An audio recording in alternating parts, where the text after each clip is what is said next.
வணக்கம் வணக்கம் வணக்கம் மேடம். சொல்லுங்க. இப்போ உங்களுடைய கட்சிக்கு பாத்தீங்கன்னா தேர்தல் ஆணையம் விசில் சின்னத்தை ஒதுக்கி இருக்காங்க. ஆமா. நீங்க என்ன சின்னம் எதிர்பார்த்தீங்க? விசில் ஓகேவா? மேடம் எங்களெல்லாம் தற்கூரின்னு சொல்லி கலாய்ச்சிட்டு இருந்தானுங்க அந்த தீய சக்திங்க. தூய சக்தியாக கொடுத்துருக்காங்க அந்த விசில் போடு.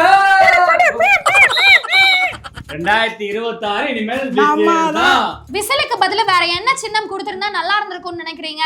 மேடம் எங்களுக்கு சின்னமே வேணாம். சின்னமே இல்லாம ஜெயிப்போம் நாங்க. என்னன்னு வச்சுக்கோங்க, தளபதி மூஞ்சிக்காக எப்படி மூஞ்சிக்காக ஓட்டு போடுவாங்க. தம்பி இந்த மாதிரிலாம் அட்டகாசம் பண்ணீங்கன்னா எவன்பா ஓட்டு போடுவான்? உங்க கட்சியை முதல்ல மதிப்பாங்க. மரம் விட்டு மறந்தாவும் அதே மாதிரி 2026 அண்ணில் தான் தமிழ்நாட்டை நீங்களே பாத்திருப்பீங்க. கொண்டாட்டம்ன்ற பேர்ல கண்டாவி பண்ணிட்டு இருக்காங்க. சோ அடுத்த செய்தியில அடுத்த தகவலோட அக்கா நம்ம கட்சி மாமா. மாமா அக்கா சூடா இருக்கு, கொடுத்து விடு.